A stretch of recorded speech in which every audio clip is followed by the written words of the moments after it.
mikono jedu na mengeyo ekumwa miyo mulema ponese nasenito humanika munyengeyo mbowa miyo mulema ponese nadango bekombo nenjite toya bobe maloko mami masona muna isadi sadi. La première chose, c'est que bourse de valeur, s'il n'y a pas de valeur, il n'y a pas de bourse. Donc il faut qu'il y ait une bourse. Quand je critiquais la Douala Stock Exchange, c'est parce que, en fait, l'idée sous-jacente à la création de la bourse de valeur de Douala, c'était de créer un mode de financement alternatif par rapport au financement bancaire. Vous voyez ce que je veux dire? C'est-à-dire que, traditionnellement, les gens ont toujours, quand vous créez une entreprise, vous allez toujours demander le crédit à la banque. La bourse constitue un mode de financement alternatif à la banque. C'est-à-dire que vous, Albin Michel, si vous créez aujourd'hui Cameroun Liberty.com en tant qu'entreprise au capital de 50 millions de francs, vous pouvez décider que une partie de ce capital soit financée par l'appel public à l'épargne. C'est-à-dire que si vous détenez, par exemple, 60% du capital des 50 millions, vous pouvez décider que les 40 millions, voire les 40%, voire les 50%, par exemple, n'est-ce pas, proviennent des détenteurs de capitaux, mais qui seraient des épargnants privés, n'est-ce pas? Donc vous le faites à travers la bourse. Vous faites un business plan, vous créez ce qu'on appelle une note d'information et tout, et la bourse s'active pour exposer, n'est-ce pas, votre entreprise à des souscripteurs éventuels. Qu'est-ce que vous reprochez à Douala Stock Exchange? Mais c'est justement, ce travail n'a pas été fait. Et d'abord, ça fait depuis plus de 15 ans, pratiquement 15 ans que cette bourse existe. Vous avez le niveau de sa capitalisation est très faible. Et le travail d'éducation, d'information des populations, de la communauté d'affaires qui devait se faire pour créer les conditions de confiance, pour que les gens aient plus recours à cette bourse n'a pas existé. Ça, c'est du côté de la gestion même de cette bourse à l'interne. Mais du côté même de l'État, il y a une sorte d'incohérence. L'État ne pouvait pas créer la bourse de valeur et ne pas faire financer une partie des opérations qui étaient concédées, n'est-ce pas, aux concessionnaires privés extérieurs, n'est-ce pas, par le biais de la bourse. Pour Camrail, lorsqu'on concède Camrail, n'est-ce pas, à un opérateur privé, on aurait pu dire qu'une partie du capital de Camrail soit détenue par le public national. Et on ferait l'appel public à l'épargne à travers la bourse de valeur. Je me souviens que quand j'assistais le port de Douala, au moment où Siam Siou était directeur général du port de Douala, que nous avons fait l'opération de concession de Douala International Terminal, n'est-ce pas, le DIT, nous avions insisté pour que une partie du capital des DIT soit détenue par des nationaux, dont d'ailleurs le personnel même du port de Douala. Et cela aurait pu se faire par le biais de la bourse des valeurs. Cela n'a jamais été, les successeurs de Siam Siou ne l'ont pas fait jusqu'aujourd'hui, alors que normalement il est prescrit dans la convention de concession qu'une partie de ce capital soit détenue, n'est-ce pas, par les nationaux et par un appel public à l'épargne. Donc, vous voyez une sorte d'incohérence, même de l'État, qui a créé la bourse de valeur. Ce n'est pas seulement un problème de dirigeants à l'interne, mais c'est aussi un problème de l'incohérence de l'État, qu'ayant créé la bourse de valeur, qu'une partie de ce que nous mettions en concession auprès des privés, n'est-ce pas, on n'est pas réservé une partie du capital de ces entreprises qui soit détenue par des nationaux, par un appel public à l'épargne qui passerait par la bourse de valeur. Voilà ce que je veux dire. Parce que c'était ça, un mode de financement alternatif au financement bancaire. Vous comprenez ce que je veux dire? Mais ça demandait que aux gens qui gèrent la bourse, qu'ils entraînent, qu'ils éduquent, qu'ils forment, qu'ils éduquent encore, qu'ils reforment pour que les gens s'habituent à ce mode de financement. Parce que ça demande un changement d'état d'esprit, un changement de mentalité et créer des conditions de confiance pour que désormais, quand vous avez une affaire à créer, que vous ne pensiez pas simplement au prêt bancaire. Voilà. Il y a des gens qui ont de l'épargne ici, là, qui auraient pu, au lieu simplement d'aller investir dans l'immobilier et d'aller investir, je ne sais pas moi, dans les tontines et d'aller investir dans les comptes d'épargne, ils auraient pu simplement avoir dans leur portefeuille un portefeuille d'actions, une partie de leur portefeuille qui est composée d'actions détenues dans des entreprises. Voilà ce que devait faire une bourse. Ça veut dire que la responsabilité de l'État et la responsabilité de la stock exchange. Mais bien sûr, comme je viens de vous le dire. La communication n'a rien fait pour sensibiliser les Camerounais. Absolument. Donc nous, les Camerounais, qui a été incapable d'attirer même les entreprises publiques.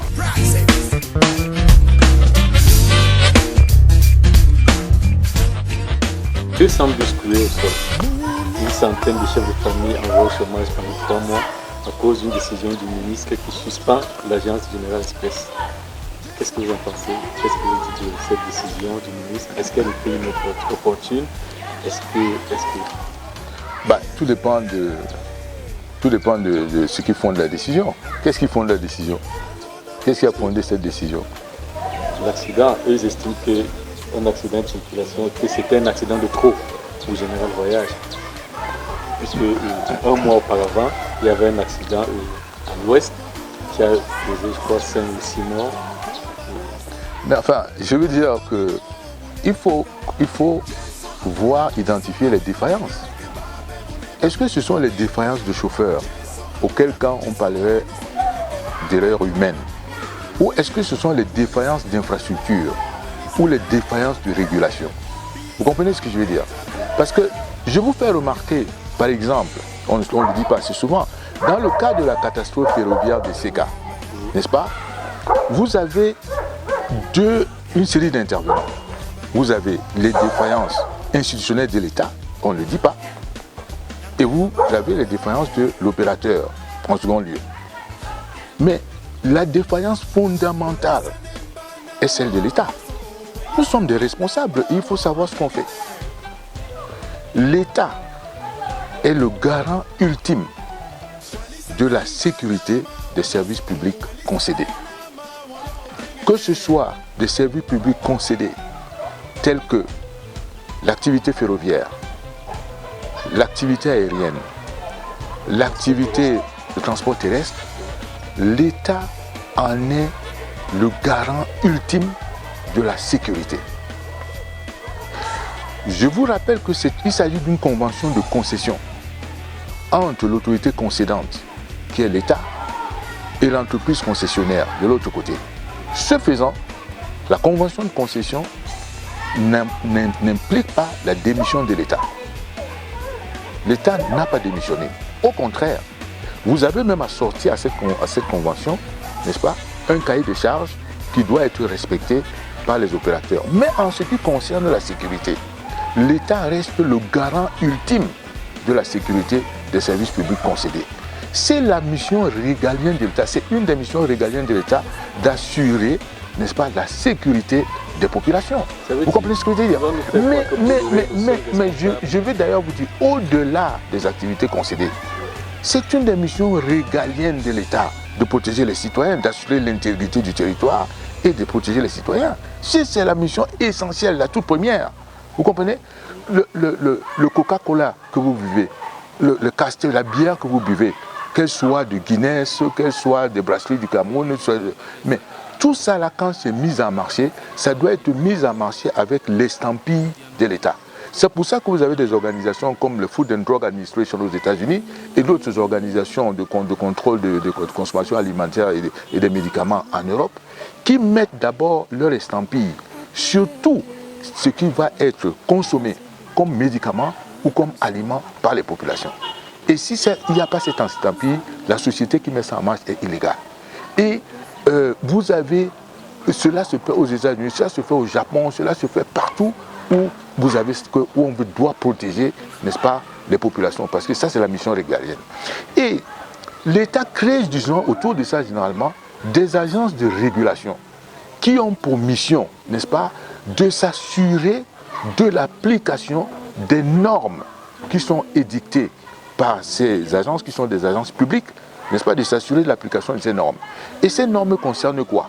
Ces normes concernent, les infrastructures qui sont construites, qui doivent respecter un certain nombre de normes, les équipements qui sont utilisés dans le cadre de l'exploitation de ces activités, ces équipements également doivent respecter un certain nombre de normes techniques, mais également le personnel qui doit déployer cette activité, lui aussi doit respecter un certain nombre de normes, de conditions. Et je vous rappelle que quand vous avez l'agence de régulation de l'aéronautique civile au Cameroun. Mais vous vous souvenez de l'affaire de certification des MA60. Vous voyez bien que c'est cette agence-là qui doit surveiller la navigation aérienne au Cameroun, qui doit donner cette certification. N'est-ce pas? Je vous rappelle qu'il y a au niveau des cieux européens une agence européenne de la navigation aérienne qui met souvent des entreprises, n'est-ce pas, aériennes dans une liste noire, interdisant à ces entreprises de voler, n'est-ce pas, de survoler leur espace aérien. Pourquoi? Parce que c'est cette agence qui régule, n'est-ce pas, le transport aérien. Et le transport aérien, sinon le transport aérien serait régulé par chacune des exploitants de compagnies. Turkish Airways ici, British Airways de l'autre côté, Delta Airlines, United Air France et tout. Vous voyez le bordel que cela représenterait? Or, c'est cette agence qui régule à la fois la construction des infrastructures, c'est-à-dire des aéroports, qui doivent respecter un certain nombre de normes, les avions qui doivent respecter un certain nombre de normes, n'est-ce pas, et les pilotes, et le personnel navigant ou au sol ou en vol qui doivent aussi respecter. Oui. Parce que quelqu'un d'autre dira que l'État du Cameroun en suspendant Général Voyage est dans cette logique, est dans la logique de vouloir réguler l'activité de transport du transport. Non, ça c'est pas la régulation, c'est une sanction. La régulation c'est avant et pendant. La régulation c'est avant et pendant l'activité, ça c'est une sanction. Or pour appliquer une sanction, il faut que vous me montriez, n'est-ce pas, la norme à laquelle ne s'est pas conformée la générale. Je vous parle des normes, où sont les normes? Vous avez dans le cas de Camrail, c'est-à-dire l'activité ferroviaire, vous avez une autorité de régulation des activités ferroviaires, du transport ferroviaire, vous n'en avez pas. Et c'est pour ça que je vous ai bien rappelé qu'il y a une agence de régulation de la navigation aérienne. Vous avez également une agence de régulation, n'est-ce pas, des télécommunications, c'est-à-dire des opérateurs de télé qu'on appelle l'ART. Mais je vous fais la défaillance de l'État dans le cas des chemins de fer. Vous n'avez pas une agence de régulation des activités ferroviaires. Je vous donne l'exemple français, celui qui nous est le plus familier si vous voulez. Vous avez des opérateurs ferroviaires qui sont aussi bien publics comme la SNCF que privés comme d'autres. Mais vous avez au-dessus de ces gens-là une agence de régulation des activités ferroviaires qui s'assure, n'est-ce pas, de la conformité, n'est-ce pas, aux normes édictées préalablement des infrastructures qui sont construites, c'est-à-dire des rails, n'est-ce pas, des équipements, c'est-à-dire des locomotives et des wagons. Je vous pose la question dans le cas du transport terrestre. Où sont les normes sur la base desquelles on sanctionne ces opérateurs? Vous comprenez ce que je veux dire? Où sont les normes qui disent que vous ne devez pas circuler à ce niveau, à un autre niveau, vous avez un bus qui est en bon état, vous devez circuler. Et puis là on me parle d'huile qui s'est versée sur la chaussée. Mais l'huile qui s'est versée sur la chaussée, c'est de la responsabilité de qui? De le signaler, de le porter immédiatement à l'attention des autorités publiques. Et c'est à qui de prendre les mesures, n'est-ce pas, d'urgence pour arrêter soit la circulation, ou alors mettre simplement verser le sable et ainsi de suite, ou bien renseigner immédiatement les bus et ainsi de suite, de baisser la circulation, de faire attention à cet endroit. C'est à qui de le faire. Mais vous imaginez que lorsque les camions citernes venaient en 1998 s'opposer ensemble à la SDP, à côté des populations, c'est les populations qui devaient se protéger contre les camions citernes, ou bien c'est l'État qui devait édicter les normes pour la circulation des hydrocarbures au Cameroun. Et que justement, parmi les mesures à prendre pour prévenir ce genre d'incident, c'est d'ériger un mur, n'est-ce pas, élevé entre le quartier ensemble, les populations de ce quartier et l'endroit où c'est. Parce que s'il y avait ce mur-là, il n'y aurait pas eu ça. Et ce mur qui devait l'ériger, vous comprenez? C'est l'État qui devait l'ériger. Vous comprenez? Dès que je vois un risque d'accident quelque part, dès que l'État voit un risque d'accident, de catastrophe quelque part, c'est à l'État de prendre les dispositions nécessaires pour protéger les populations. La même chose quand vous voyez une station d'essence qui vient se mettre en plein quartier résidentiel, vous vous dites que, attendez, il y a un risque. Et donc tout de suite, soit vous interdisez la construction des stations d'essence en pleine résidence, soit vous prenez d'autres mesures pour protéger la population contre cela. Vous comprenez un peu ce que je veux dire? Je ne sais pas si vous voyez ma réponse par rapport à cette question générale, parce que avant de sanctionner quelqu'un, il faut que vous ayez édicté des normes, n'est-ce pas, des normes où vous voyez qu'il y a eu défaillance dans le respect des normes avant de le sanctionner. Je ne sais pas si j'ai répondu à votre question. Est-ce qu'on devrait parler de l'incompétence ou bien de la démission de l'État? Vous savez, il y a pour moi les deux à la fois.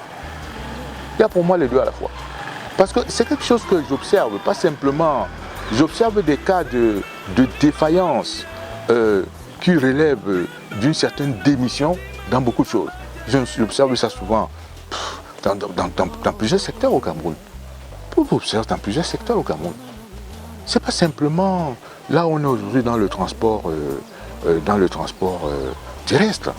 Mais vous pouvez l'observer, vous avez vu des questions de naissance, comment vous avez lors des accouchements, c'était quoi les cas récents qu'on a connus dans nos hôpitaux et tout ça.